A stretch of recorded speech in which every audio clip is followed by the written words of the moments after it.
Hey guys, tonight we begin our journey in the pre-dawn fog of a Byzantine military encampment. The fire pits are still smoldering, the sky is painted with dull purple, and the air smells faintly of roasted barley and boiled wool. You stir under a coarse woolen blanket, blink at the cloudy horizon, and realize your first duty of the day isn't sharpening your blade, or polishing your breastplate, or even checking if your sandals match. No, it's putting the kettle on. Because yes, you, brave Byzantine soldier, are not going into battle without your tea kettle. And spoiler, you probably won't survive this march if you forget it. So, before you get comfortable, take a moment to like the video and subscribe, but only if you genuinely enjoy what I do here. And if you're still awake, drop your location and what time it is where you are. I love seeing how far this sleepy little community stretches. Now, dim the lights,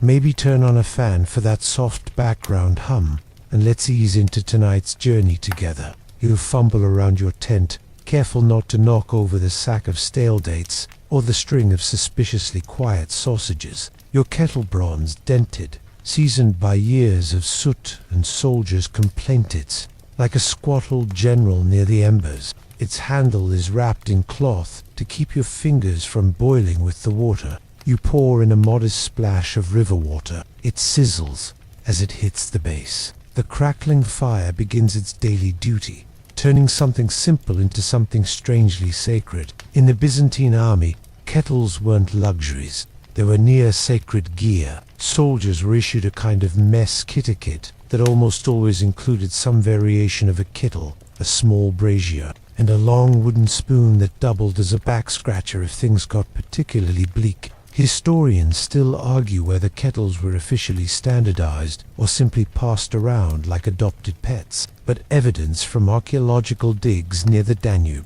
suggests that these chunky metal vessels were as common as sandals and sour wine. You sit cross-legged on a flat rock, watching your breath drift upward as the water comes to a slow simmer. Around you, fellow soldiers begin to stir. One adjusts his helmet like it's a nightcap. Another mumbles something about leaks. A young recruit snorts himself awake and reaches for his own, cattled as one shaped vaguely like a dolphin, thanks to a blacksmith with a flair for whimsy. You wonder, not for the first time, why nobody ever wrote odes to kettles. After all, they carried the weight of more than just boiling water. They carried warmth, nourishment, routine.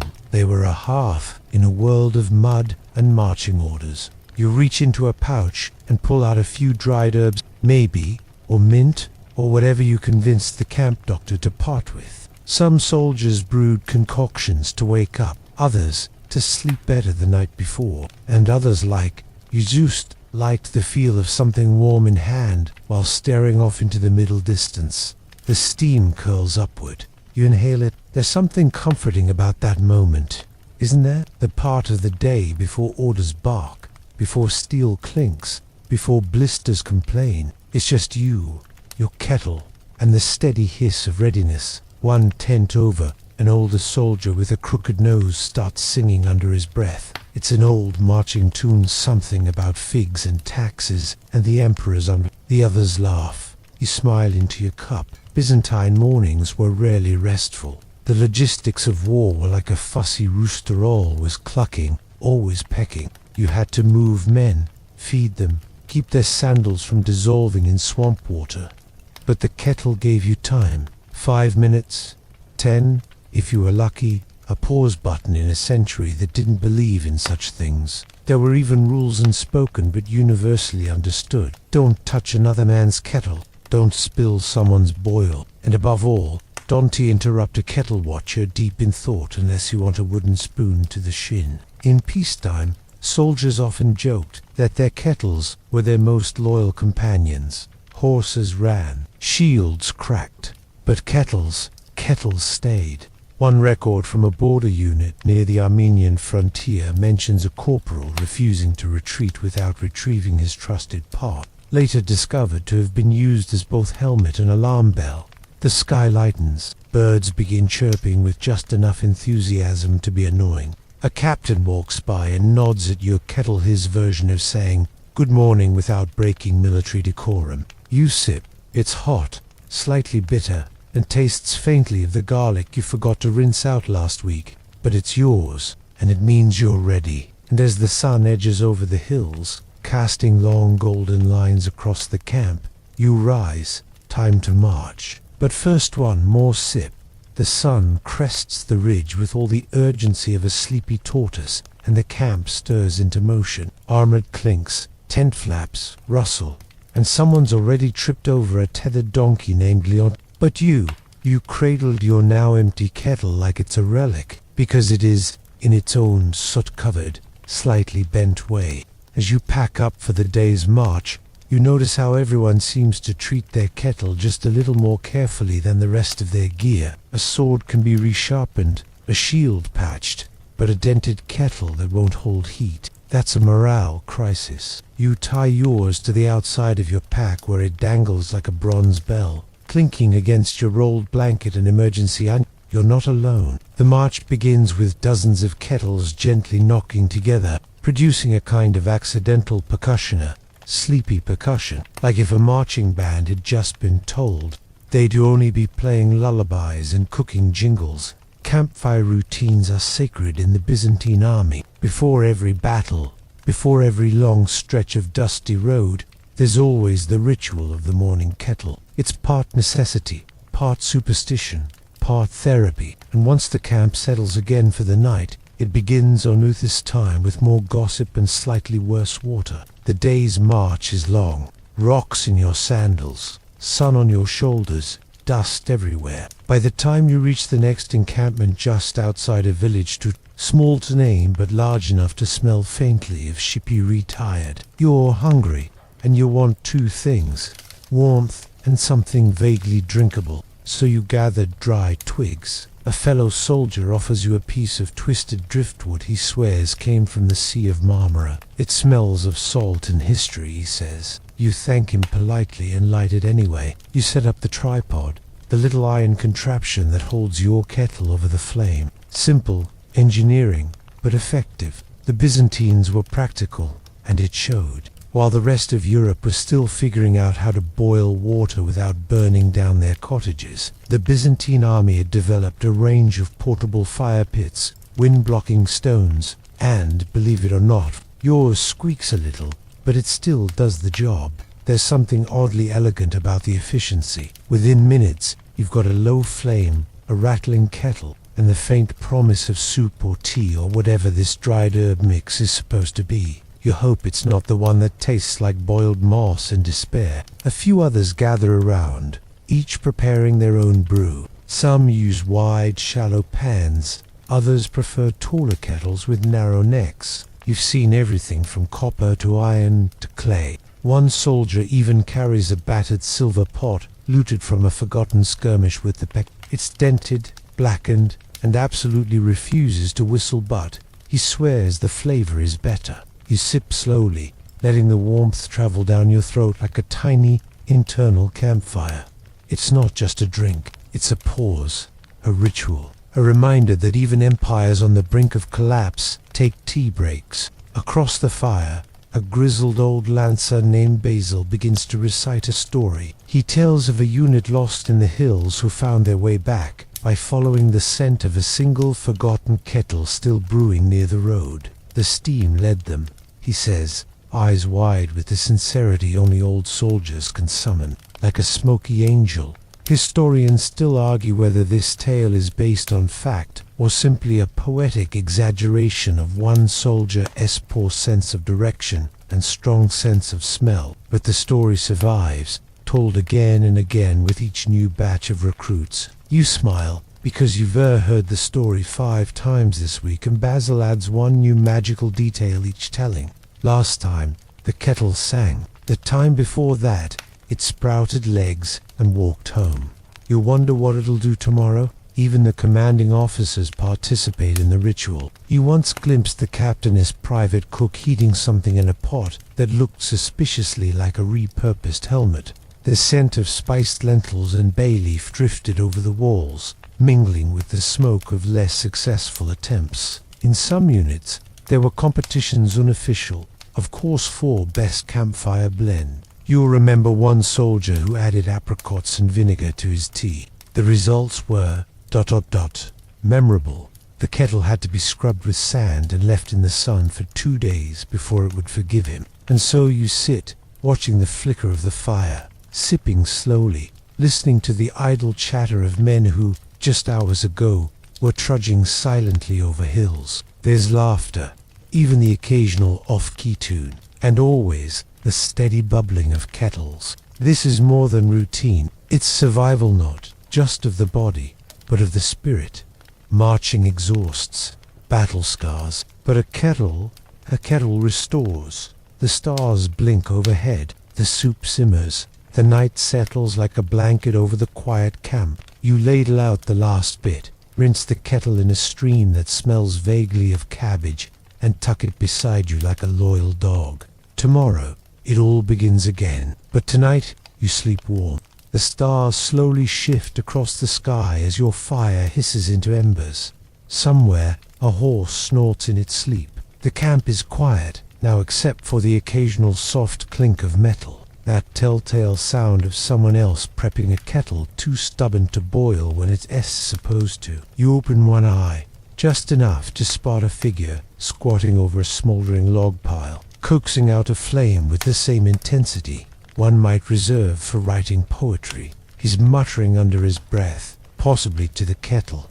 You've done the same. It's not weird, it's battlefield bonding. Boiling water might not sound like an epic feat, but out here, in the unpredictable, wind-whipped reaches of Anatolia or the Balkans or wherever the campaign drags you this week, getting a kettle to boil is a genuine logistical achievement. You crawl out of your blanket, kettle in hand, and shuffle toward the common fire ring. It's surrounded by a fortress of stones arranged not for beauty, but for wind protection. That's lesson 1 in Byzantine camp engineering. Flame shields. You find your spot and nestle the kettle in. Not to close, you learned it the hard way when you accidentally turned your old one into a lopsided metal bowl. This one's newer. You're trying to be a better kettle owner. Byzantine quartermasters, always thinking 5 steps ahead, had a small but critical role, keeping fires burning under impossible conditions. Snow, no problem. Rain, they'd dig down and build a fire pit inside a barrel. Wind, they had special fire, tense canvas shelters shaped like upturned baskets with slits at the top to vent smoke and bad decisions. Historians still argue whether these innovations were shared with the wider Roman world or jealously guarded secrets of elite frontier units. Regardless, they worked. You once saw a soldier cook lentils in a downpour, under a helmet, balanced on a tree root. The lentils were crunchy, but the point stood. Fuel was its own issue. Wood was precious. You carried bundles wrapped in cloth, or picked up what you could from surrounding brush. Some soldiers traveled with dung bricks, dried animal waste that burned low and slow. They stank terribly, but they worked. You tried it once, out of curiosity and hunger. Your soup absorbed the memory. The kettles themselves were designed with pragmatism in mind. Wide bases for stability, lids with tiny locking curved spouts to reduce dripping. The cleverest ones had a double wall, letting them retain heat longer. One soldier swore his kettle could keep water warm for 3 hours. You didn't believe him until you saw him use it to steam his tunic before roll call. Byzantine engineers even played with modular kettles' multi-part designs, where you could detach the base for cleaning or swap handles, depending on camp conditions. You once met a guy who had his customized with inlaid brass initials, fancy it, but he lost it during a skirmish and spent the next month borrowing everyone else's. It turns out, personalized cookware has a battlefield half-life of about 2 weeks.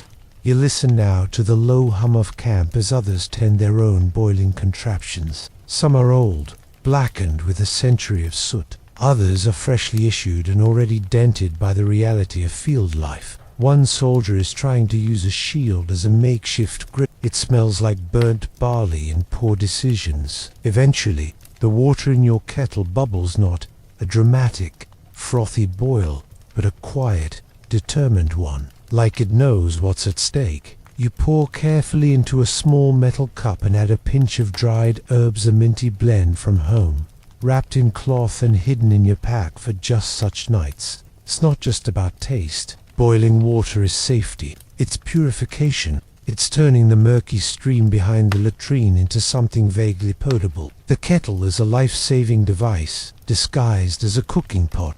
Even now, you can recall stories of men getting sick from unboiled water during a summer campaign along the Black Sea.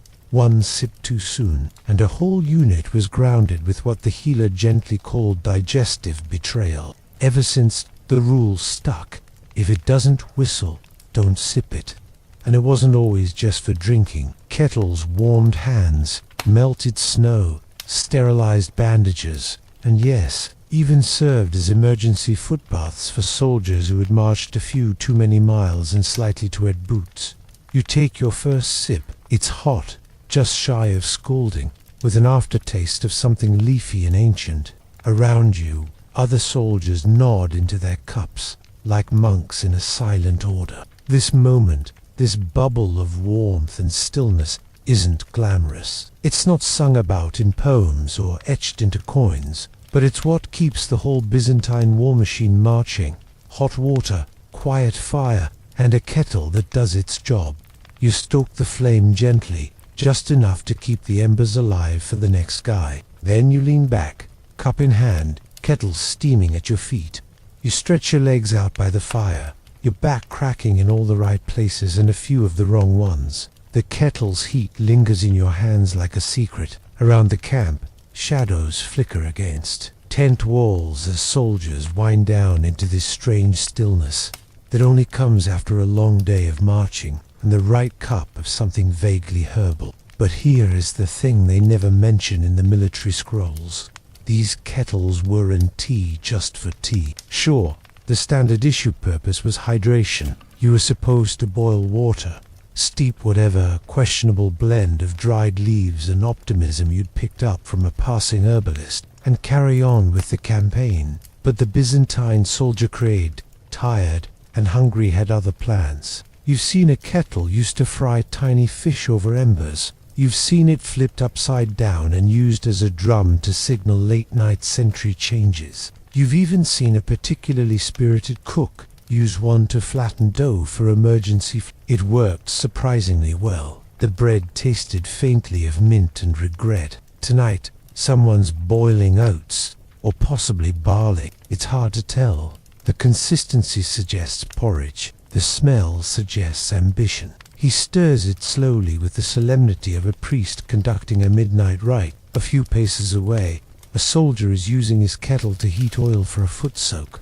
His boots are off, his face serene. You briefly wonder if this is what spa day looked like in the 10th century. Historians still argue whether these alternative uses were officially condoned or simply tolerated with a nod and a don't burn down the camp understanding. Some officers claimed it showed resourceful spirit. Others rolled their eyes and returned to their paperwork, pretending not to smell garlic bubbling from a tent flap. The more inventive soldiers began modifying their kettles. Some added extra spouts, creating multi-directional cookers. Others scratched in measurement lines to help ration out barley or wine. One particularly enterprising fellow carved a small hole in his lid, so he could drop in herbs without lifting it and losing heat. He called it the flavor flap. It caught on briefly until someone accidentally dropped a beetle through it and no one spoke of it again. Your own kettle has seen things. It's been used to boil bandages during a bout of battlefield fever, to toast pine nuts, and once, embarrassingly, as a percussion instrument during a brief and ill-advised campfire dance session. The handle still jingles faintly when shaken, a musical souvenir of poor decisions. There were superstitions, too. Some soldiers believed the way steam rose from the kettle foretold the next day's outcome. Straight and steady. Good weather. Spiraling to the left, delayed orders. Spiraling to the right. Don't ask, just double knot your sandals. You remember a story passed down from a grizzled tent mate named He claimed his kettle once hissed like a viper the night before an ambush. Everyone laughed until it happened. Since then, Theodoros has been treated with wary respect. and gets first pick of firewood. Some used kettles to send smoke signals, puffing steam through tent flaps as rudimentary codes. 2 bursts for tea ready, 3, 4, we're out of lentils, and 4 frantic huffs for someone knocked over the wine ration again. In one particularly foggy campaign near Lake Ohrid, a clever captain had his men clang their kettles in rhythm to signal troop formations, each rhythm matched to a maneuver. The enemy thought it was a cooking contest. They weren't entirely wrong. Of course, there were accidents. Kettles left too long would warp, bulge, or develop holes the size of a chick. Some were patched with soft metal or wrapped in cloth dipped in clay. Others were retired with honor and turned into storage jars or flower pots back home. The best ones, though, lived on. They were oiled, polished, given affectionate names. You've heard of kettles called Helena goose, and even the emperor's knows for one particularly misshapen spout. You glanced at yours now. It's simple bronze, scratched, stubborn, but you trust it. More than you trust the quartermaster's meat rations, that's for sure. Tonight, you pour the last of your boiled water into a clay mug, toss in a dried fig slice, and lean back against a log. The stars shimmer, the fire crackles, and somewhere nearby, someone is gently tapping their kettle like a gong, marking the hour without speaking a word. Sleep will come soon, but first, a final sip, and maybe, if the steam's rising just right, a glimpse of tomorrow in the curl of its breath. The fire's embers glow like sleepy coals, a faint red pulse under soft ash. The stars wheel slowly overhead, and your fingers, wrapped around the belly of your warm kettle, finally stop twitching from the day's march. Everything is quiet, which means it has time to talk about the strangest part of all this, how kettles made it onto the Army's official supply lists in the first place. You'd think someone, somewhere in the Byzantine military hierarchy, would say, sure, give them swords, maybe a shield, definitely some bread-butter kettles. Are we opening a field cafe? And yet, there it is, scribbled in marginalia, noted in military ledgers, and etched onto the walls of storage depots near Constantinople. Kettles were standard issue, alongside spearheads, spare sandals, and lengths of rope. Each infantry tent was expected to have at least 2. You picture a weary scribe with inky fingers writing it all down while sipping something hot brewed in his own kettle, trying to make sense of why the army marched with so much. Maybe he didn't question it. Maybe no one did. Historians still argue whether this inclusion was formalized out of necessity or evolved from unofficial practice. One school claims it was tied to the logistics revolution under Emperor Maurice, who, in the 6th century, introduced structured supply chains for the mobile army. Another argues it was just a happy accident. Soldiers brought kettles, used them often, and quartermasters eventually caved. The practical reasons were clear. With a kettle, you could purify water, cook rations, and reduce the risk of illness. Armies without kettles were armies with diarrhea, and no one charges valiantly into battle with stomach cramps and regret. But beyond survival, the kettle brought structure to the chaotic evenings after a long march, when tents sprang up and shields were stacked. The first real action was to get the fire going and put water on to boil. It was a ritual rhythm, one part necessity, one part tradition, one part emotional glue. Each unit had its own variation. Some squads liked to start with lentils. Others swore by barley or dried beans. Still others, particularly those stationed along the eastern frontiers, tossed in generous pinches of dried sumac or coriander, giving their concoctions a tart, spiced profile you either loved or politely ignored while secretly gagging. You've eaten some questionable stews. One had the consistency of damp sand and tasted faintly of old boots. But it was hot. It filled your belly, and it came from a kettle that hummed when it boiled, probably due to a dent, but still oddly comforting. There was even a regulation loosely enforced. Mine youth had stated no soldier should be more than a half-day's march from a functional, which effectively meant no soldier should be more than a half-day's march from a kettle. In more elite units, Officers carried kettles lined in silver or fitted with ivory knobs, because of course they did. It's hard to enforce discipline without a little ornamental swagger. Some soldiers grumbled that their commanders boiled better soup than they led battles. You never repeated that aloud, especially not near the captain's tent. You once saw a shipment of fresh supplies arrive after a weeks-long delay. Everyone was excited for weapons, dried fruit, maybe replacement socks, but when the crates were opened, half the shipment was filled with kettles. New ones, shiny ones, still smelling of the blacksmith's fire. You could have sworn a few soldiers teared up. Those who already had one became kettle barons, trading their extras for favors. A good kettle could fetch a week's worth of wine, or a very convincing foot massage. You yourself once swapped a chipped spare for 3 clean tunics and a small bronze comb shaped like a fish. Others who received the new kettles immediately set about seasoning them, coating the interiors with oil and heating them empty to burn off the newness. This was partly functional, partly theatrical. One guy sang to his the entire time. Another held a mock naming ceremony. You remember that one because the kettle's new name was Flavius, the boil master. You pretty sure he got a splinter from the stirring stick and had to sit out the next march. Worth it though. That kettle made excellent garlic porridge. It's easy to laugh now, in the quiet hum of the night, surrounded by the soft clangs and hisses of dozens of metal bellies coming to temperature. But these kettles weren't jokes. They were dependable, steady, and perhaps the only item of army life that never let you down. Swords dulled, shields cracked, horses bucked, but kettles boiled.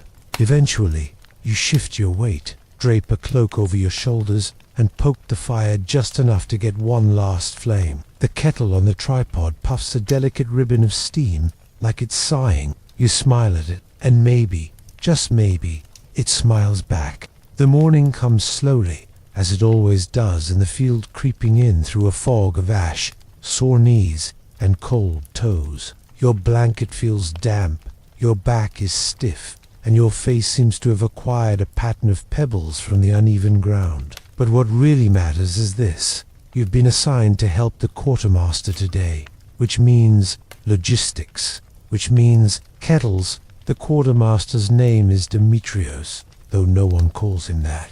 Most just mutter the bean counter, or salute. He's been with the army since before the last emperor had a beard, and he knows exactly how many lentils are in each sack, which horse has a limp, and how to boil stew in 12 different altitudes. Today, his task is deceptively simple. Plan and execute a day's worth of food and boiling water for 300 men with different teeth, tempers, and tastes in spices. You trail behind him as he strides through the half-awake camp, nodding at fire pits, scribbling on a wax tablet, and occasionally kicking at soldiers' boots to test for wakefulness. He mutters things like "too few embers," or that tripod's got one leg longer than the truth. Then he reaches the kettle pile. Yes, there is a kettle pile. A neat, astonishingly well-organized pyramid of spare pots, lids, ladles, and what appears to be a broken spit turned into a drying rack. He inspects it like a jeweler admiring gemstones. He hands you one. Squat, copper, a little dented around the rim. "This one's for the root stew," he says. You nod like you understand. You do not, but you'll follow him to the storage tent, where he begins the ancient quartermaster art of ration math. We have enough dried carrots, lentils, and barley to feed 280 men, which means he pauses, frowns, and scratches his beard. ... We water it down and call it ceremonial. You don't laugh. There was a real order last winter. He begins distributing ingredients. A basket of onions that looked like they've had a hard life, a linen sack of cracked wheat, several handfuls of dry herbs, and a small jar labeled "Don't Ask, Tastes Fine." You spend the next hour setting up fire clusters grouped by squad, spaced evenly, each assigned a kettle and a cook. In the Byzantine army, cooking wasn't just for specialists. Soldiers rotated the role. If you were lucky, your day to cook came after a supply shipment. If you were unlucky, You were handed 5 root vegetables and a prayer. Each cook takes their kettle with reverence. Some inspect the insides. Others give it a ceremonial shake. One holds his to his ear and whispers, "We meet again, old friend." Quartermasters tracked kettles meticulously. Each unit had an inventory sheet, usually written on wax tablets or cloth scrolls, that listed who had what and where it was last seen. Lost kettles were serious offenses, not because of their cost, but because of their role. No kettle meant no boiled water. No boiled water meant illness. Illness meant slow marshes and bad morale. You recall a story from a northern unit where a soldier hid his kettle to avoid sharing. The punishment? He had to cook for the entire unit for a week, using only 1 spoon and no salt. By the end of day 2, he was begging for forgiveness. By day 4, he was writing apology poems. Back in camp, the smells start to shift. Lentils bubble, onions, sweat, and somewhere near the edge of the tents, someone's burning a suspicious combination of leeks and mint. It's terrible. It's beautiful.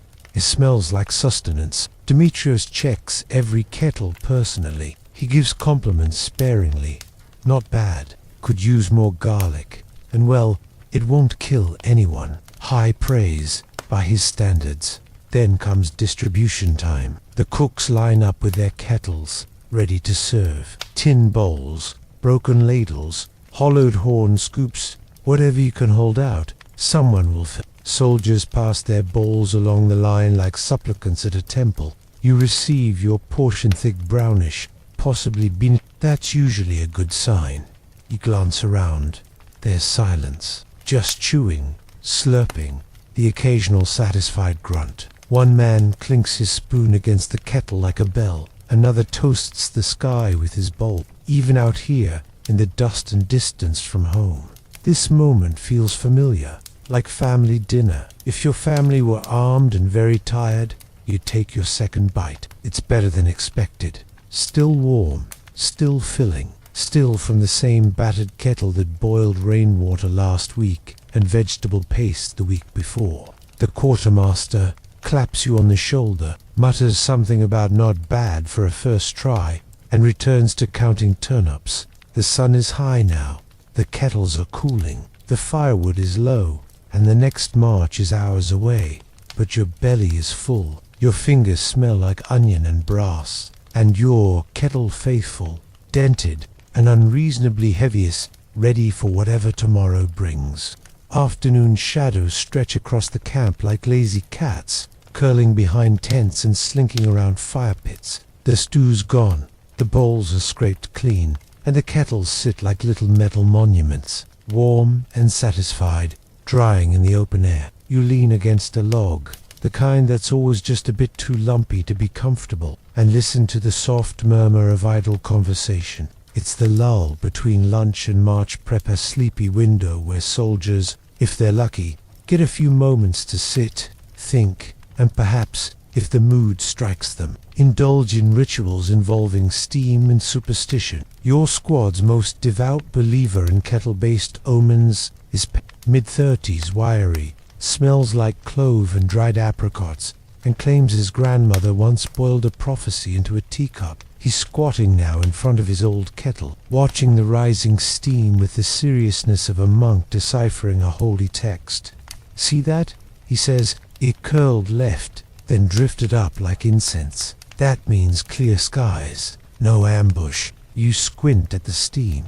To you, it looks like steam, but Petros insists. This is a thing. In some regiments, especially those stationed far from cities, soldiers came to treat steam patterns as omens. Straight-up steam meant a clean march. Twisting spirals warned of delays.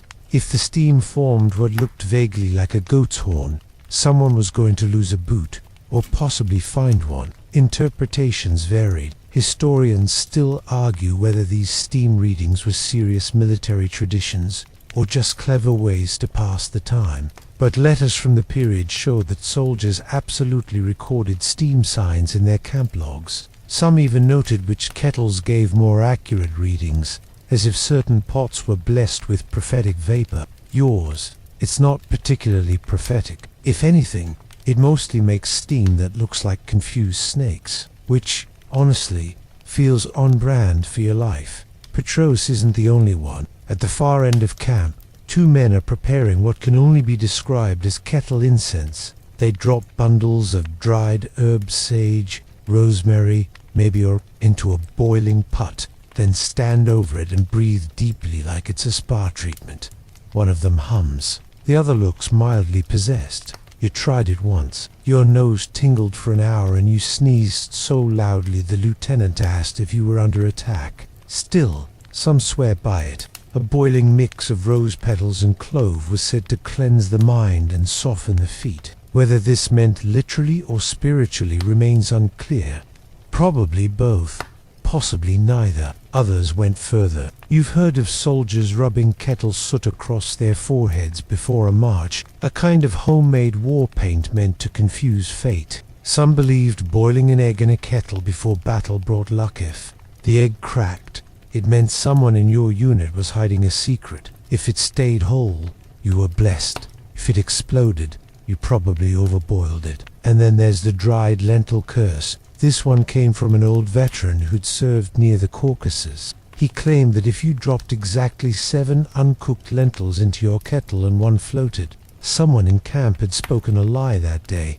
Naturally, you tried it once. All 7 floated. You didn't sleep that night. The next morning, everyone was very polite. Petros finishes his steam reading with a solemn nod. "It's good," he says. "The kettle is pleased." You consider asking what it would look like if the kettle was displeased, but decide some questions are better left unboiled. Nearby, someone's tying a ribbon around their kettle handle. For luck, it's red bright against the bronze. A gift from a sister or a sweetheart, probably. The Byzantines had a quiet tradition of kettle charm tokens tied to handles or lids, meant to keep the heat even, the water clean, and the night undisturbed. Some used fabric, others tiny carved beads. One guy in your old unit had a dried plum pit tied on with horsehair. He claimed it kept away nightmares. Mostly it just made his kettle smell like jam. Superstition ran deeper during long campaigns. The longer you were away from home, the more meaning you poured into everyday objects. A dented pot wasn't just cookware, it was memory. It was routine. It was protection. In a world where so little else felt reliable. You look at your own kettle now, the edge of its lid slightly warped, the base blackened with a dozen different fires. It's just a thing, you tell yourself, but also, maybe not just. You run your hand over the surface, feel the warmth still trapped inside, and wonder how many more nights you'll sit like this, slightly sore, listening to stories about steam and fate, and whether your own kettle, with its unpredictable spirals and occasional whistling, has a few quiet prophecies left to give. The sun has started its slow descent behind the hills, turning the camp golden and sleepy. Shadows lengthen. Conversations drift lazily through the warm air, and you begin to hear the gentle clatter of evening preparation. Armor being stacked, boots being unlaced, kettles returning to the fire for round 2. And tonight, you're in luck. You've been asked, no? Invited to join the inner circle of the officer's tent for an evening brew. Which means one thing. You're about to witness what Emperor Justinian II liked to sip before battle. Not literally, of course. The emperor isn't here. He's been gone for a couple centuries. Exiled once, returned with a vengeance, and eventually lost his throne again in a political saga so twisty it makes kettle steam look like a straight line. But his habits, his routines, oh, those linger, especially among commanders who want to appear both well-read and well-rested. You duck into the canvas flap of the command tent and are immediately hit by the scent of clove, honey, and something vaguely citrus. The air is thicker here, filled with the warmth of slow-boiled herbs and quiet authority. The captain broad-shouldered, frowning as usual gestures for you to sit. He's holding a kettle that's been polished so thoroughly it practically glows. A far cry from your dented field pot. This one has handles shaped like lion heads and a spout that curves like a serpent. It might have opinions. Justinian's brew, he mutters, pouring a thin stream into a ceramic cup. Chamomile, orange peel, 2 peppercorns, 1 bay leaf. You blink. That's oddly specific. Historians still argue whether this exact blend was truly Justinian's, or whether it was concocted by later generals hoping to conjure a bit of imperial focus through flavor. Either way, the recipe is passed down like a family heirloom, sipped slowly before big decisions, late-night map discussions, or whenever insomnia and military bureaucracy collide. The taste is earthy, slightly bitter, but layered. You feel smarter just holding the cup.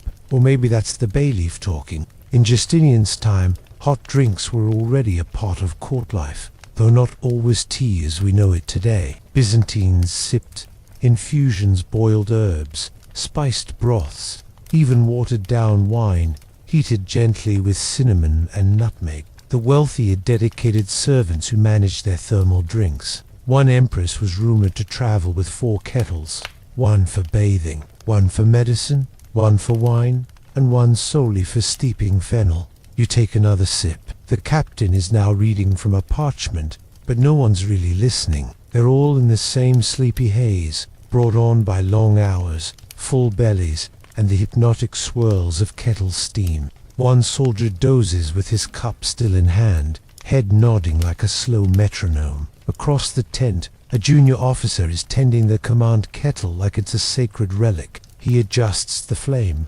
stirs occasionally, and mutters something about infusion timing.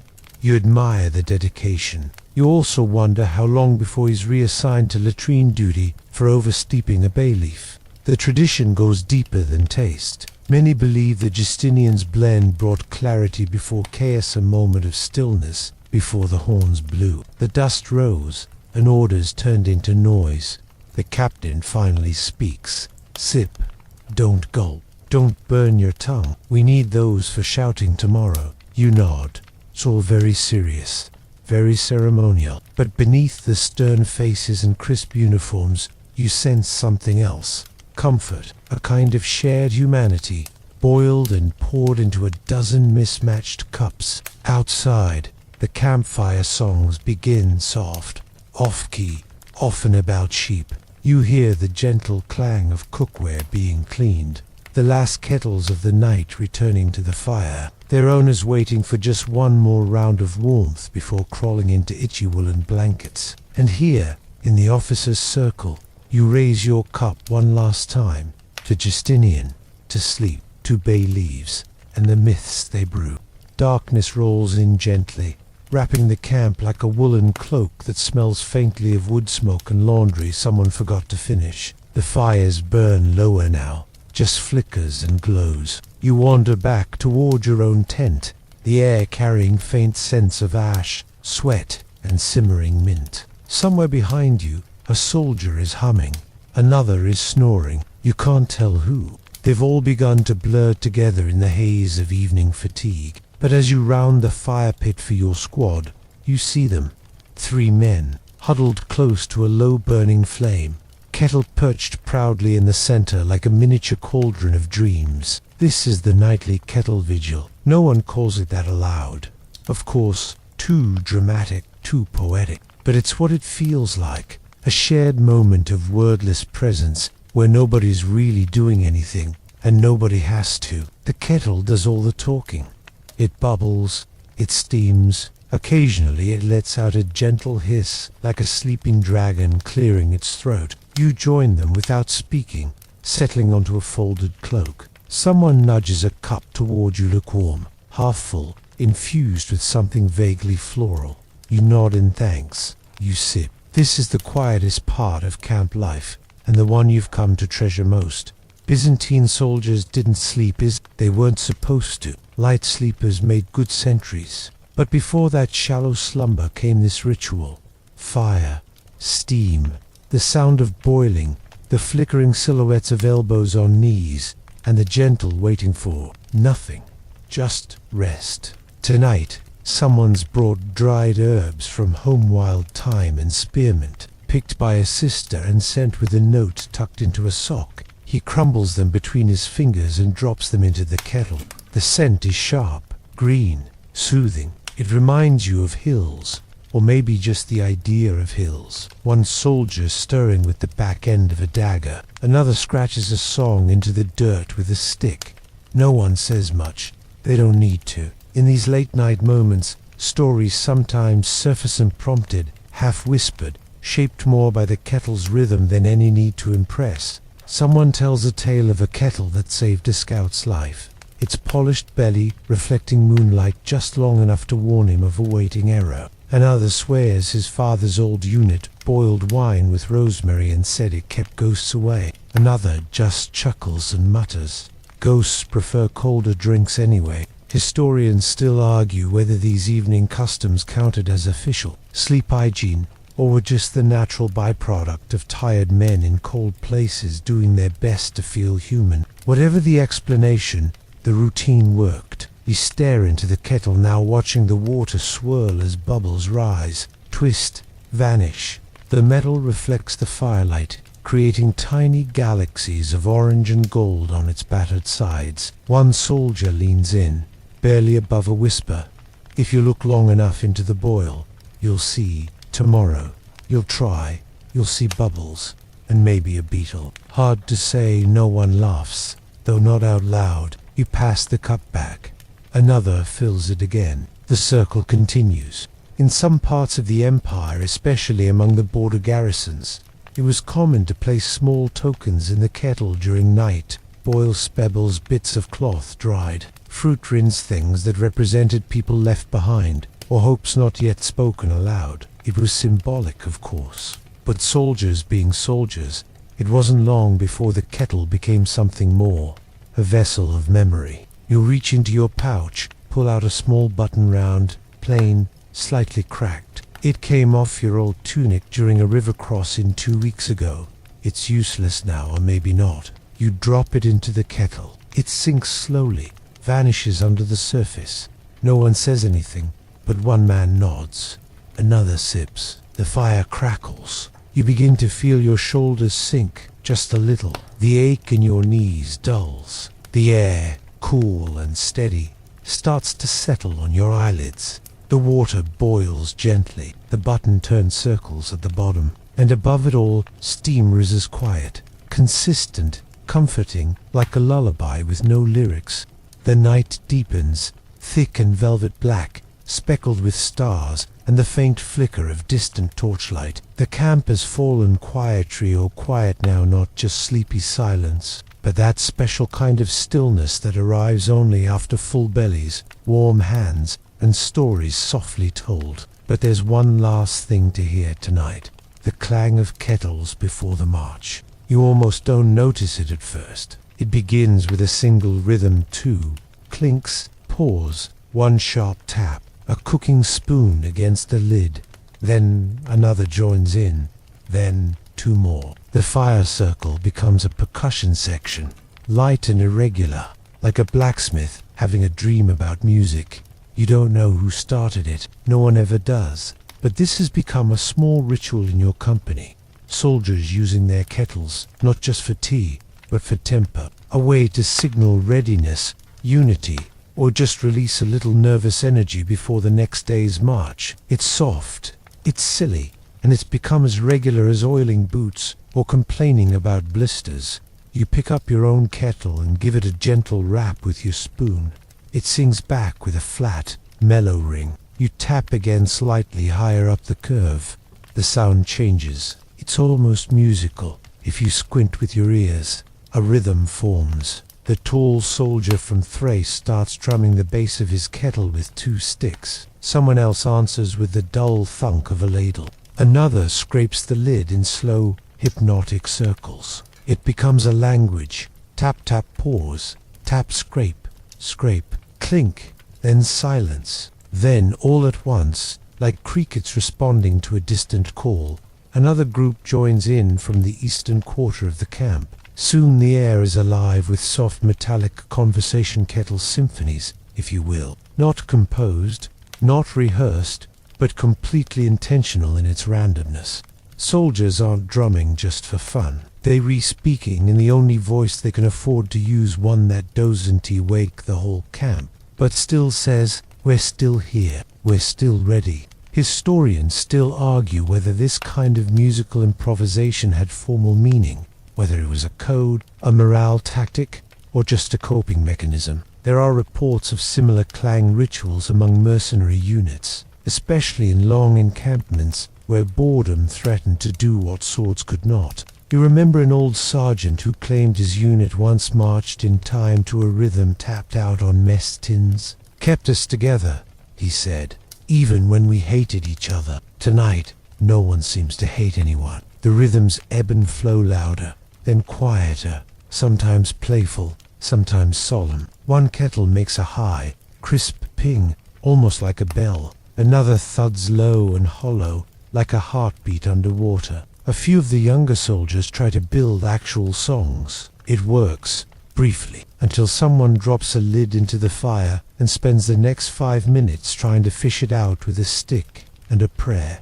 You just sit back, cup in hand, and listen. The music settles you in a strange, unexpected way. It's not peaceful in the usual sense. It's not soft harp music or wind through pine needles. It's messy, metallic, flawed, but it's real. There's comfort in the shared sound of useful nascent note ringing from something that boiled tea, heated stew, or caught rainwater during a storm.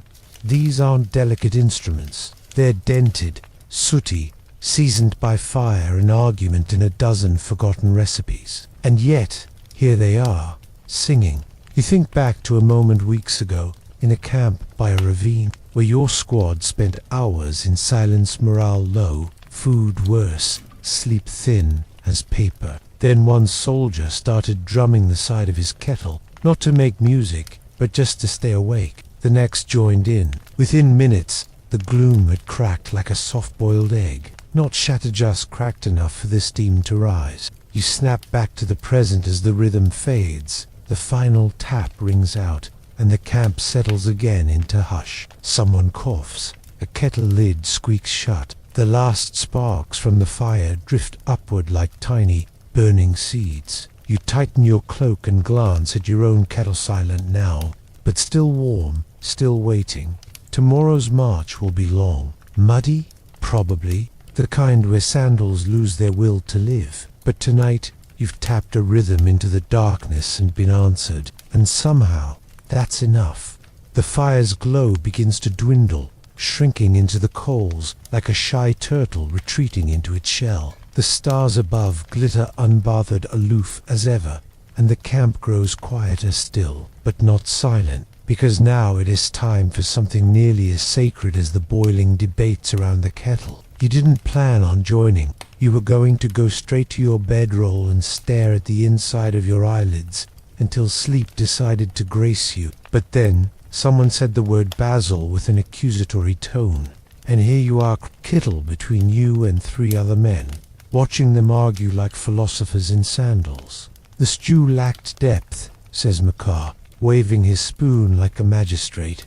What it needed was basil. There was basil, replies Georgios. You just have the taste of a brick. That was mint. Georgios, mint and basil are not the same. You sip quietly, watching them volley herbs like they're launching siege weapons. The kettle, nearly empty now, gurgles softly in protest or amusement. It's hard to tell which. This is what soldiers do in downtime. They don't always brawl, or brag, or sharpen things dramatically. Sometimes they just gather around a kettle and discuss things that seem pointless but feel eternal. Was the stew too thick? Should cloves be outlawed? Can lentils cause moral decline? These debates are oddly soothing, familiar, a mental tick that says, we're not fighting right now. So let's argue about chickpeas. You chime in with a neutral observation about bay leaves, just enough to stir the pot, metaphorically and literally. I like the flavor, but if you chew one, it's like gnawing a laurel wreath. A few nod. Once the argument resets. In many Byzantine units, the kettle became a sort of social hearth, not just for warmth or calories, but for talking, bonding, light, insults, deep thoughts, big feelings disguised as soup commentary. You remember one night in a coastal outpost, when a young archer sat down by your kettle and confessed he'd eaten tea thinking he'd survive his first real skirmish. The others had no grand speeches, just passed him the ladle and said, "Stir it 3 times. That's what you do when you're scared." He made it through. He still stirs 3 times, even when he's just boiling water. Historians still argue whether this kettle culture fostered stronger unit cohesion or was just something bored men did to avoid feeling like specks in the empire's vast machine. But there's no denying that conversations like these mattered more than anyone admitted. One man is now passionately defending olive oil as a sleep aid not ingested, but applied to the soles of the feet. It draws the heat down, he claims, roots you to the earth, makes your dreams stick better. Another scoffs, claiming nothing beats a mug of basil garlic brew before bed. Tastes like regret, but knocks you out faster than a tent peg to the temple. You're not sure if either of these methods works, but you nod sagely, as if you've tried both in the same night. The kettle hums faintly. Its metal sides shimmer in the firelight, and you begin to notice the dense again little craters of experience. Each one probably has a story, a dropped lid, a panicked stirring, a dramatic soup-stirring monologue gone awry. Someone asks if anyone remembers that stew last month that turned purple. The group collectively groans. "You do remember. It was beetroot," they think. Or possibly either way, it stained 3 spoons and made the latrines unusually artistic for days. Someone else asks the question that always comes up eventually. If you had to eat one thing for the rest of the campaign, what would it be? The answers range from realistic to desperate to romantic. You say, something hot. Doesn't matter what, so long as it comes from a kettle. And just like that, the debate dies down not from resolution, but from comfort. Because that's the truth of it, really. The kettle isn't just a tool. It's a gathering point, a peace treaty, a tiny iron tavern you carry with you through dust and frost and long marshes with questionable boots. Someone stirs the pot again, even though it's empty now, just out of habit. You smile. It's time to sleep. The embers fade to soft grey ghosts, and the moon has crept halfway across the sky, casting a pale glaze over the tents like powdered sugar over a very tired cake. You crawl into your blanket roll, thinking the night is finally done. But before your eyes can close for good, a new sound trickles through the stillness. Laughter, muted, foreign. You peek through the flap of your tent and see them scouts from the neighboring unit, hunched around their own campfire, kettle bubbling cheerfully between them. They're not Byzantines, at least not your They're from a mixed auxiliary unit, mostly Armenians, a few Slavs. One guy from somewhere so remote his accent sounds like it's trying to wrestle your ears into submission. They're laughing because they've never seen so many kettles in one place. One of them holds up a small pan and gestures toward your company's fire pits. "You boil everything," he says, in accented Greek. "Do you even eat without bubbles?" You grin, because he's not wrong. The Byzantines are famous for their obsession with boiling, steeping, simmering, reducing everything to something you can drink, or at least mash into a spoon. They mock, gently, but with curiosity. One leans closer to his fire and asks, "What do you even put in all those kettles?" You wander over and sit on a fallen log nearby.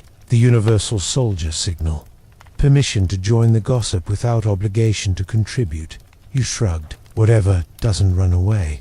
They laugh again. Soon, it turns into a low, friendly exchange. They pass around flatbread wrapped in cloth, slightly burnt at the edges, stuffed with something spicy and unknown.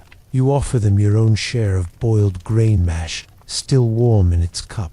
They pretend to like it. You pretend to believe them. Then one of them reaches behind the fire and pulls out their kettle. It's tiny, shiny, made of something that gleams under the moonlight. A gift from a merchant uncle, the man says. Said I'd never get promoted without a proper lid. You examine it. The lid has a carved handle shaped like a tiny lion. Completely impractical. Unbelievably charming. This moment to language is 2 kettles, 1 fire is what commanders never write down in their reports. But it's where the real diplomacy happens. One of them shares a story. In a past campaign near Antioch, his unit ran out of food for 3 days. They survived by boiling shoe leather and pretending it was stew. "Softer than I thought," he says with a smirk. You wince in sympathy. Another recalls how his father, a cavalryman, used his kettle to carry ink and scrolls instead of food. He wasn't much of a fighter, the man says, but his stew recipes were stored next to his poetry. Historians still argue whether stories like these are fact or folklore. There's no scroll titled The Tactical Use of Stew in Multicultural Battalions, but there should be, because across borders and languages, one thing stays true. A kettle brings people together, even enemies. There are rumors, half-whispered and very likely exaggerated, that, in one brief ceasefire during a Balkan skirmish, soldiers from both sides shared tea. The truce lasted for hours, long enough for kettles to boil, long enough to trade some spices, maybe a few jokes, and then, as if nothing had happened, they returned to yelling, but not yet. Tonight, no yelling, just warmth. The man with the lion-lidded kettle offers to show you his favorite blend. He pulls out a pouch-dried citrus peel, thyme, black pepper, and something that smells vaguely like cinnamon but feels slightly ... smoky. He tosses it into the kettle, lets it roll around a bit, then lifts the lid. The steam that rises is sweet, sharp, and strangely familiar. You sip. It tastes like waking up. You want to memorize the recipe, but he says it has no name. "We just call it sleep armor," he says. You nod slowly. Sleep armor. That makes sense. The fire dies down, and the laughter fades.